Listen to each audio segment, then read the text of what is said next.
Hello, everybody. Welcome to another Daily News exclusive. My name is Mngomezulu Mdluli, and I'm the editor of the Daily News. And today we are broadcasting at London on 75 at KwaZulu, and we are in conversation with Mrs. Mngomezulu. How are you today? Good evening, I'm good. And how are you? I'm fine, thanks. I'm actually looking very forward to this conversation, especially, when I heard that our own has been crowned as the businesswoman of the year, especially umuntu wethu ophuma la kwaMashu. It's a pleasure to have you, and for those who are at home, who are sitting, and those of who are our readers. Can you just tell us about yourself and who you are, this young black woman who's made it, who's coming from KwaMashu? Please tell us your life story. Okay, thank you for having me, Ayanda. My name is Mngomezulu. I am born and bred KwaMashu, KwaK. Grew up there, studied here in KZN, and I've worked in different organizations as an accountant. And from there, then I started a company called Total Surf Facilities Management. And yeah, I've grown with the company. The company's 8 years now. It started from nothing, with me learning about the industry.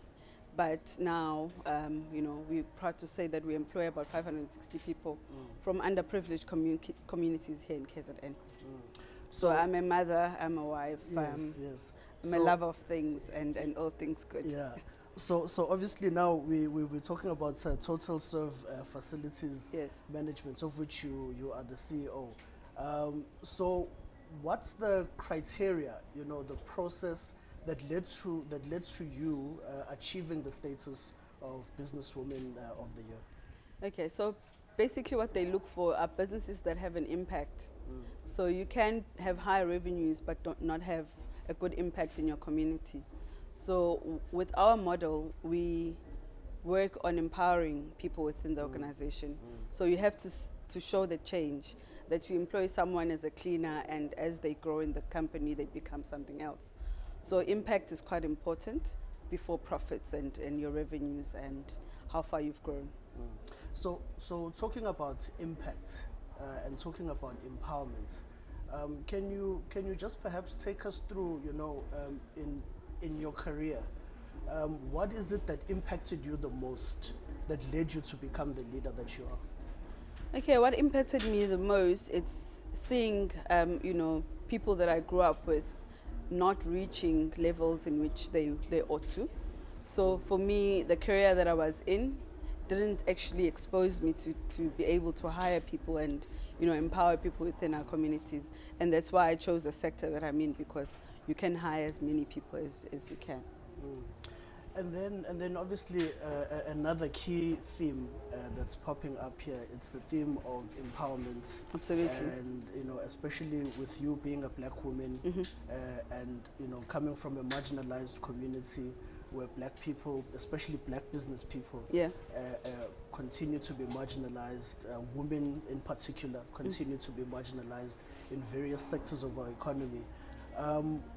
Can you just take us through, your journey and some of the challenges that you've had to overcome? Well, of course, our sector is very male-dominated and very white male-dominated. So for me, what's mostly been important is that I have to show up the correct way by me complying to the regulations of the industry, and by me not being apologetic to be able to sit with those men and grow with them. So I didn't, block myself to say I'm a woman and I don't do this. I made sure that the company is serious enough to be able to compete.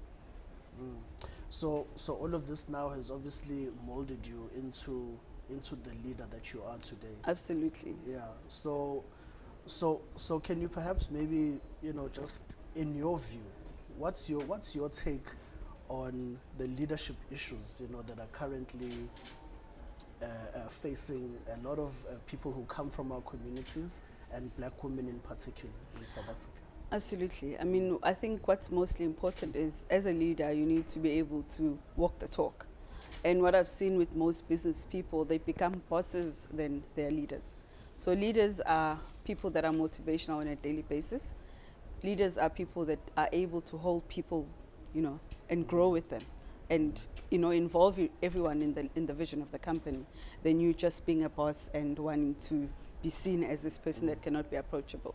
So a leader educates, a leader motivates, a leader leads the way. Yeah, and then obviously in your career you started off as a junior accountant. Yeah, of course. That was my profession, my professional life. Yeah. So what's the sort of comparison that you can draw with you know, being a person who's running their own enterprise, their own business, which is doing very, very well, versus being in the corporate space? What are the challenges, you know, when you draw the comparison between the two? Your challenges from being in the corporate environment and then shifting into the business world and then running your own entity. Can you perhaps just shed some light? There's a huge link, yeah. and that's why maybe I can underline by saying education is key. And education is not a qualification, but education is you teaching yourself new things every day. Because even in the corporate sector, you know, the sky's the limit if you want to really grow there. There aren't any barriers, and business is not for everyone. So I always say, even if you're in the corporate space, you have to show up and try to learn as much as possible. With me, it was easy to be in business because I had been in the corporate, you know, discipline. And it actually helped me to mold my business in the right way, because I had to learn a lot to be able to be disciplined in business. So discipline is what should drive everyone. So then, in your view, looking at the CEOs, you know, of some of the Ivy League or blue chip companies, you know, starting out as a junior accountant, looking at those CEOs of these big conglomerates, and then looking at yourself employing about 500 people, what is it that you are doing differently? I think empowerment is key, and the mentorship part is what doesn't really happen much in corporate and in big industries. When you're at the top, you're at the top. You know, there's a huge gap between the juniors and the senior and the executives. So as a leader, you need to be able to be humble enough to be approachable to everyone. So in corporate sectors, mostly, the CEO is someone that is just, the door is closed and that's it. So the approach and wanting to know, what does your staff really require from you for them to grow? So a lot of that is not happening in the big corporates, where, you know, skills and upskilling of people is not really a necessity. Sure, and then obviously the key word there is mentorship. Of course. And you know, we're having a conversation at London on 75 in KwaZulu, where issues affecting youth and women are arguably the most prevalent. You know, what, in your view, I just want to pick your worldview now and see, you know, what you think. In your view, what is it that needs to change in our societies in order to ensure that we become prosperous as a people? I mean, looking at the fact that we live in one of the most unequal societies in the world, where there's a lack of equality, lack of opportunities, you know, unemployment is rife, there's crime, there's all of these issues affecting young people and women. What is it that needs to change in our society? How do we get out of the mess that we are in? Okay. Firstly, thanks to Kolani, my brother, that invited me today. And Kolani, well done. You're doing a great job for the youth. You have always been. For me, you know, what should change, or the mindset that should change, is that the entitlement that is in our communities, where they wait for the government to show up for them. You know, what I saw the other day driving at Claremont was a guy in a corner. He had opened a stall washing sneakers for people. That is a business. People, there's a lot of entrepreneurship opportunities in the township, a lot of them. And I don't think people see them because they expect someone to do things for them. But there's a lot of things that can be done in your own corners. And I've always said, when people come and want to be mentored, or interns wanting to have internship in our company. My thing is, have you looked around your community to see where you can actually pitch in? Is there a crash? Is there, a taxi boss that's around you? Go and approach them to do admin for them, because that's, working in your own ecosystem instead of going out to Pinetown and trying to find a job there. There's a lot of work and opportunities in our own townships that the youth somehow doesn't want to tap into. And then you get people from other countries or other cities coming to the same townships to take what is theirs, and then it ends up being a whole grief kind of issue where the youth could actually grab those opportunities. The government is there to meet us halfway, not to do everything for us. Okay, so do you feel that each and every single person has the responsibility? Absolutely, and each and every single person has the ability. We're just not tapping into it. Every single person has the ability to do something for themselves before waiting for the grant that is out, the social grants that are out there. So obviously the issue of government, it's a very polarizing sort of topic, especially when it comes to empowerment.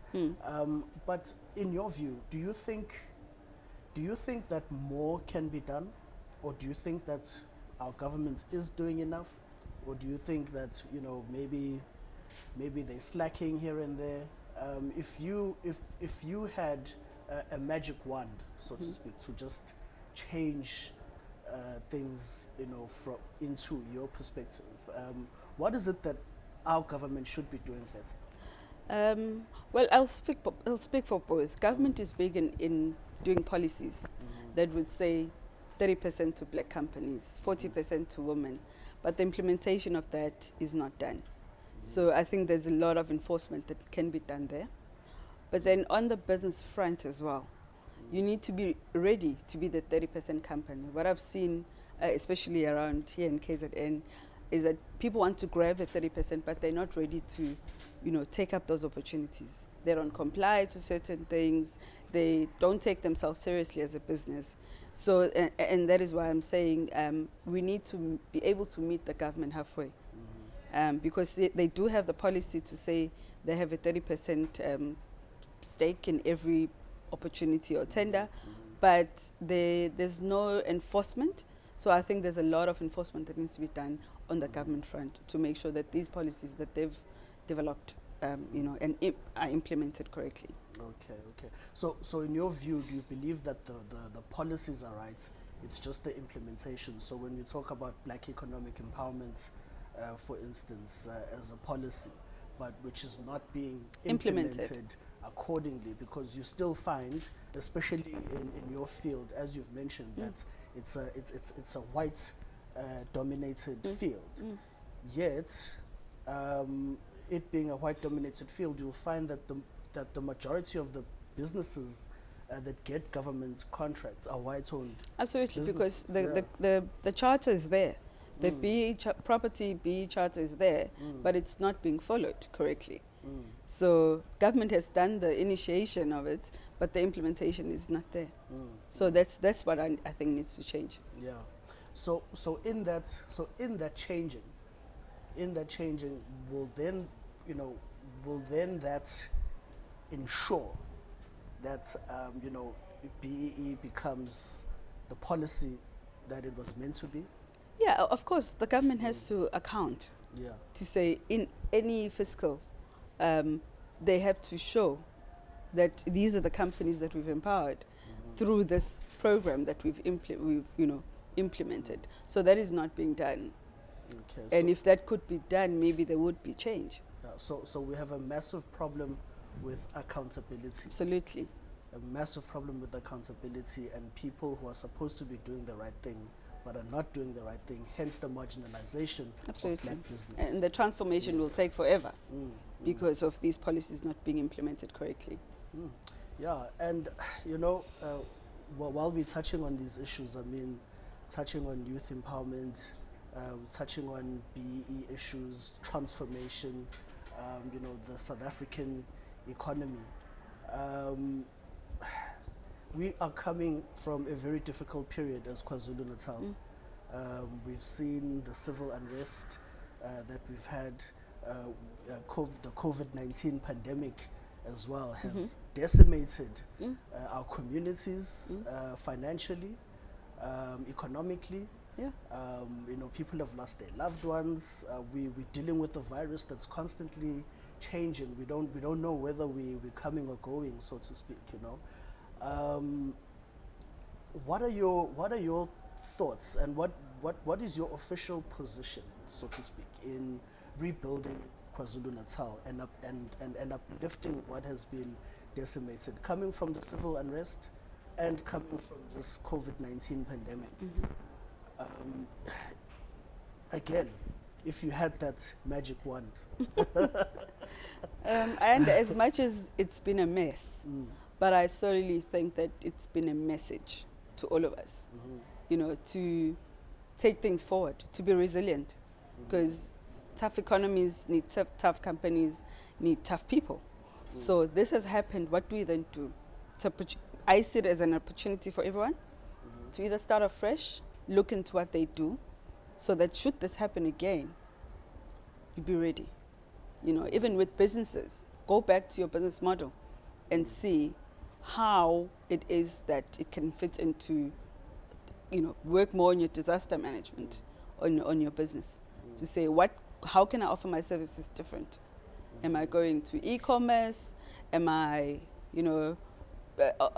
offering new products that would still sell when something like COVID-19 happens again? So relook at what you do. Take this as an opportunity, because it's happened. We cannot now be under, but it's an opportunity for us to see the message and act on it. Yeah, and then obviously, I mean, the follow-up question to that is, how has your company survived? I mean, you've obviously done something right, hence you're the businesswoman. So how did you get through COVID-19? How did you get through the civil unrest, especially since you are based in Durban and in Johannesburg, at the heart of all the pandemonium? So okay, with the unrest, we were saved. Nothing happened to our building, nothing happened to our people, but obviously through the ecosystem, our suppliers were involved. So it's been quite of a delay in service. But with the COVID-19, I think diversifying the business helped early in life to say we will do things that are within our ecosystem that we haven't been doing. And we've been lucky because we were an essential service.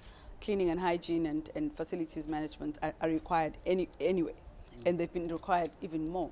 So what we did was to look into other things within our value chain that we could tap into, selling sanitizers, doing fogging, and all those things that were actually a requirement. So we were quite busy, and unfortunately during the COVID-19. So looking into your business model and seeing how you can actually change for it to still, survive through something like such a pandemic. Yeah, and you indicated that you married. You've got kids. Yes. How many kids? 2 kids. You've got 2 kids. So how do you juggle being a successful entrepreneur, especially in our society, which is known for its patriarchal tendencies? How do you juggle employing 500 people, running a successful, award-winning business, being a wife, being a mother, all of these things? How do you do it? Okay, firstly, disclaimer, I don't fall within the patriarchal. I'm married to a woman, so that doesn't exist. But, I've always said to myself, there is nothing called balance. So you can never balance the two. For me, what works for me is showing up for every portion of my life. So when I'm a mother, I become a mother fully. When I'm a wife, I become a wife fully at that time. And when I'm at work, and I'm fortunate to have a very supportive structure around me. So for me, every day is a new day. So I'm able to show up and pitch up and do as much as I can in everything that I do. Oh, perfect. And then tell us about you know, some of your corporate social responsibility programs, if any, that you are running, your mentorship programs, you know, with young people, with the youth, you know, that you'd like to be known, and you know what others can do to assist you in those visions and those entities. So since 2012, I've had I'm a founder of an organization called Inc. Foundation. Inc. came about, Inc. KwaZulu in Anda, because I'm here. Yes. It has nothing to do with the Inc. structure that's formal. But yeah, we've been doing work there around kids around KwaZulu. We've adopted a school called Tobile Primary School. But you know, we've done sanitary pads, we've done bursaries around that. But the work that I'm solely looking for, and I'm looking for men that are wanting to take up the space, because I want to be able to, you know, everyone is showing up for the girl child. I want to be able to show up for the boy child. Not many people are doing work around the boy child, because men themselves are very scared to touch on issues that affect the boy child. So as of next year, I'm planning programs around KwaZulu and other townships that involve, you know, where can we tap in and what can we do to assist the boy child, because the boy child gets married to the girl child, and the boy child is a son of us. So you know, there's been a lot of neglect, because there's always this patriarchal thing that the man should be strong, and you know, we can't speak about issues of anything around boys. So I'm looking to do more work on that subject. Wow, this has been very fantastic and inspiring. Thank you. Yeah, thank you so much. And yeah, thank you to London on 75. Thank you to Glenn Morange for inviting us to be part of this experience. And look, the Daily News is there. We are your friends. Thank you. Yeah, so let's talk. Sure. Let's see how we can show up for the boy children in our communities. Yeah. And that's about it. Thank you very much. Until next time. Thank you. Cool.